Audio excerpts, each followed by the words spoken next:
So ayan, magandang hapon sa inyo. Magandang araw po sa inyo. Panibagong vlog po tayo, panibagong property for sale. Okay, nandito ulit tayo sa Botolan. Botolan pa rin.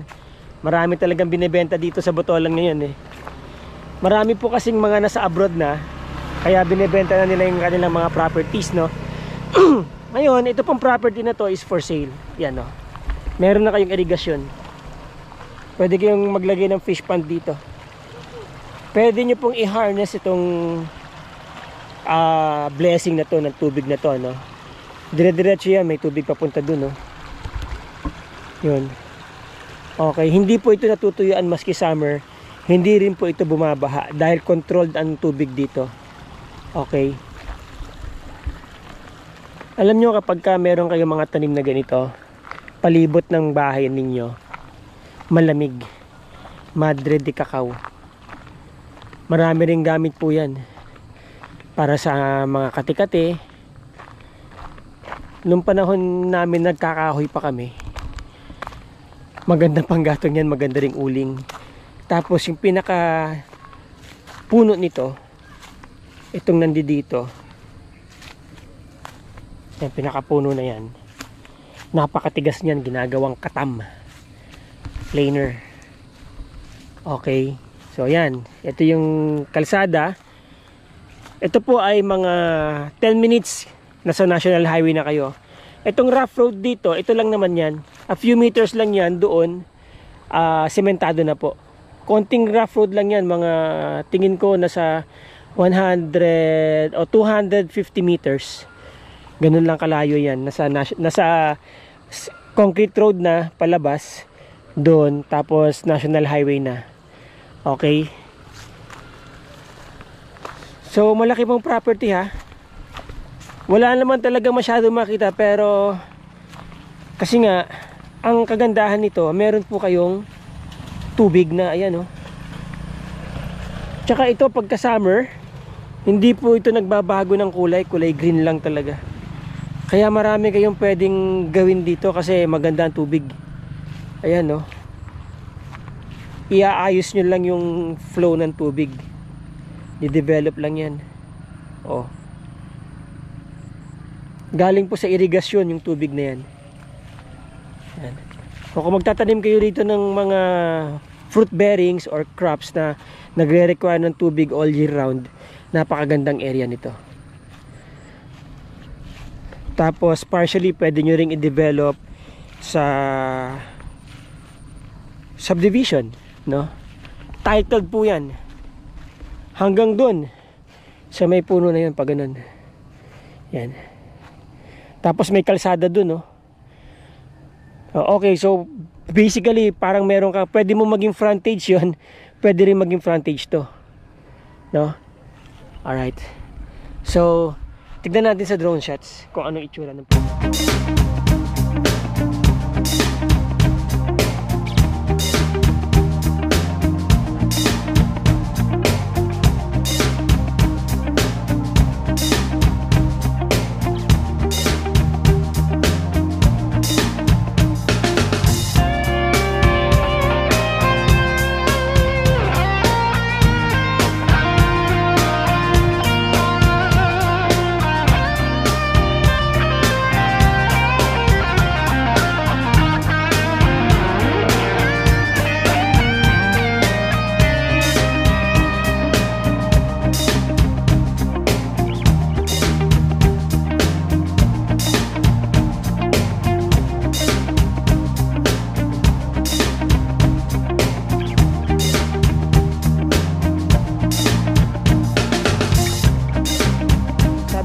kapag ang property mo daw dinadaanan ng tubig, pero lang yung tubig sa Imbornal ay blessings. Alam niyo ba yung civilization nagsimula sa Nile River, di ba? Kasi nga may tubig. Kasi ang river ay buhay, ang tubig ay buhay, di ba? Kaya itong property na to napakaganda dahil meron po siyang natural na umaagos na tubig mula doon sa irigasyon papunta dyan. Kaya kung may mga alaga kayong hayop, may mga tanim kayo na nagre-require ng tubig all year round, napakaganda ng property na to. Pwede rin kayo maglagay ng fish pond. 'Diba? Kasi continuous lang ang tubig, oh. Balita ko marami daw karpa dito tsaka hito eh. Paikot po yan, papunta yan doon, yung tubig na yan. Tapos may dumadaan din dito. Papunta doon.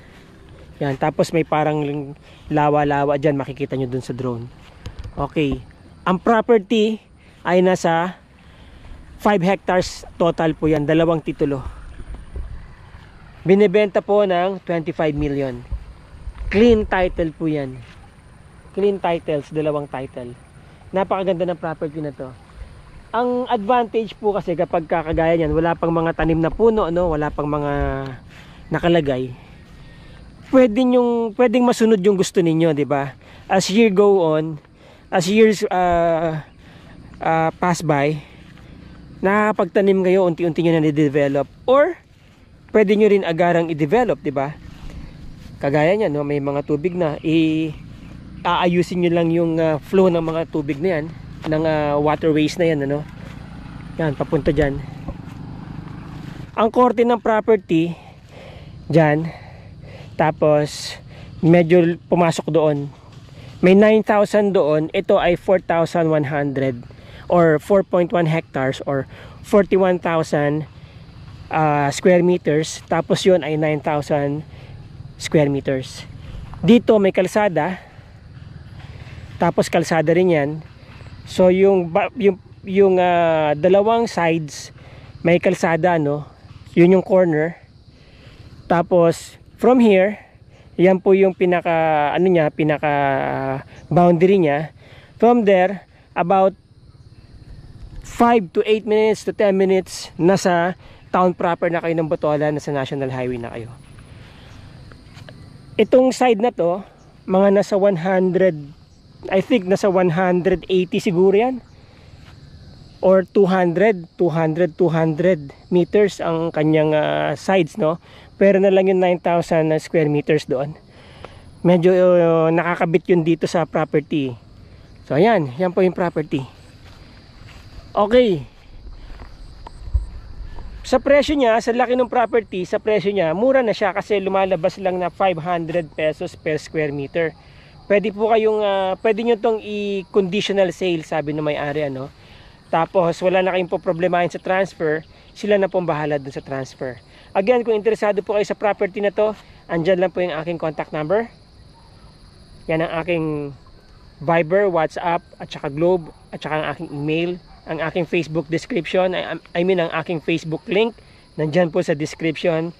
Message nyo lang ako, tawagan nyo ako. Kung hindi ko kayo masagot, just leave a message and I'll call you back within 24 hours. Alright, maraming salamat po mga ma'am, mga sir. Till the next video. Ciao.